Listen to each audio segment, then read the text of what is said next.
Hi guys, welcome to Sega Saturday. This is Golden Axe on the Sega Master System. It came out in 1989. A version of the arcade game which came out in the same year. Now the Master System has some big differences compared to the arcade and the Mega Drive. The main difference is it's missing, unfortunately, two of the characters. You only can play as Axe Battler, Tyrus Flare and Gilius Thunderhead, I think he's called, the dwarf, are missing, unfortunately. Their magic does reach the game though,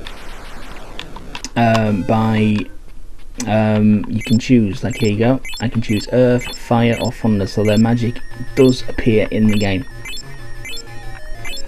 Obviously Fire was Tyrus's magic, she was the strongest magic user.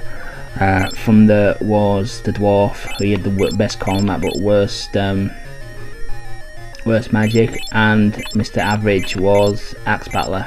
I'm going to go with Fire magic because the magic does come in very handy.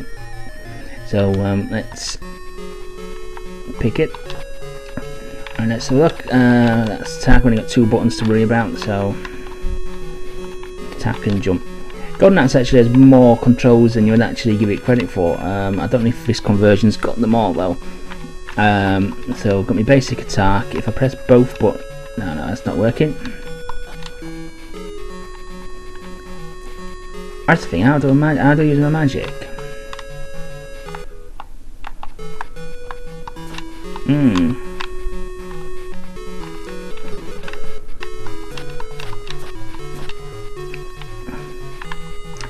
I think I may have to get enough.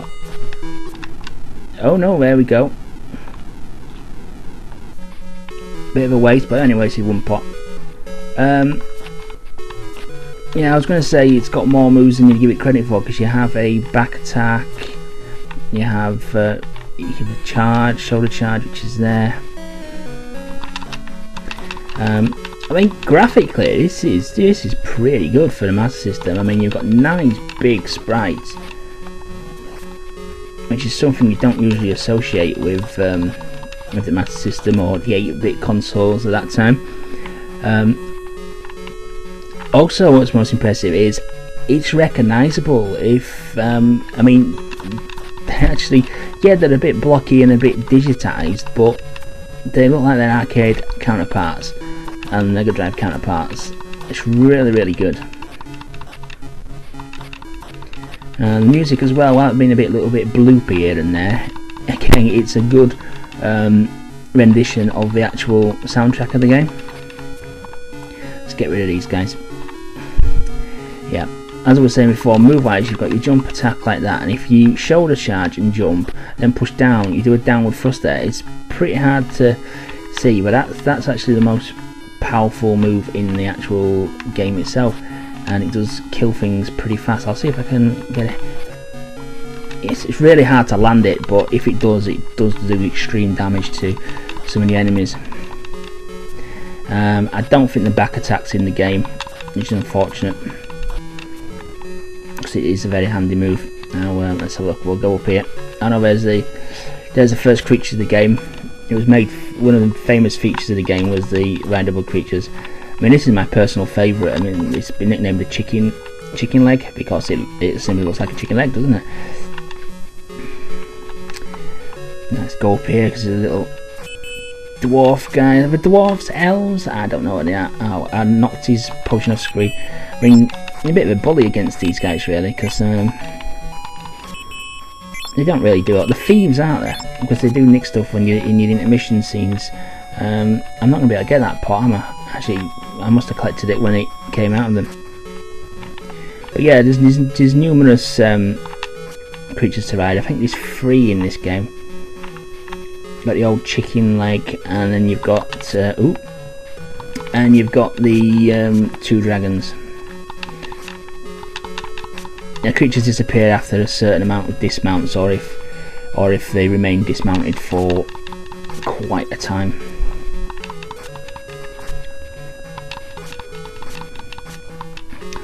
It's a little bit slower paced than the Mega Drive and the arcade, but that can be forgiven, really.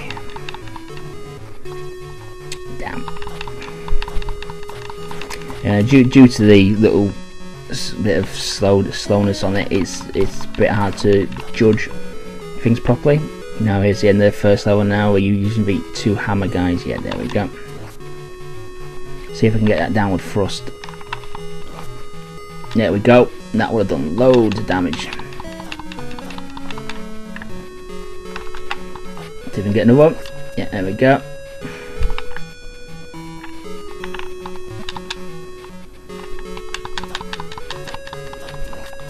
Damn. I'm hoping you get a decent amount of oh, missed him. A decent amount of continues on this. I'd like to see how I do some of the later bosses. Oh bloody hell, these guys are a bit harsh. Yeah, there we go, continue. Now the magic meter you see at the top there, the numbers are missing, which is a bit unusual, but you need to collect the amount of potions to level up your magic to certain levels, and then you get a bigger effect. The reason I picked the fire magic is because the final effect is a giant dragon comes down, or dragon head comes down, and it burns everything to a crisp. These are the intermission scenes. He only had one. Tight little thief, that. Second level, Turtle Village. Now you can bug them out here. I tell you what. There we go. Now if I stand here, the next guy who comes along. No, I didn't do it. We normally do a dash and shit. You can boot him off. He's gonna go off now anyway. See ya.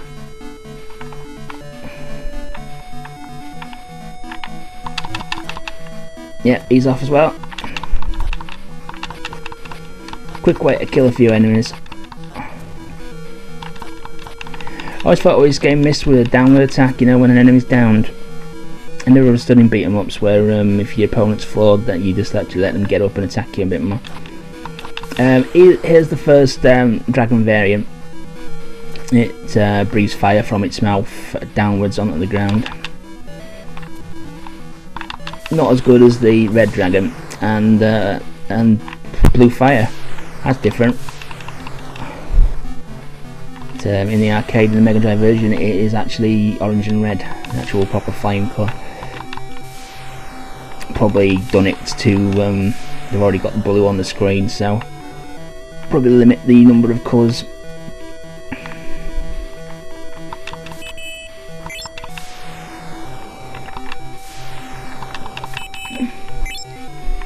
And I'm gonna have full magic power.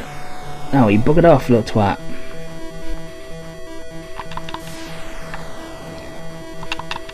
Yeah, the game did spawn quite a few sequels. I think it only spawned one arcade sequel, Revenge of Death Adder, and it spawned 2 Mega Drive games. And the second one is okay, nowhere near as good as this. It's on Mega Drive, this was actually not on the Master System. And they got Golden Axe 3, which is an utter shambles of a game. And the Master System did get its own kind of spin-off. It was called Axe Battler, and it was more of a Zelda-esque RPG.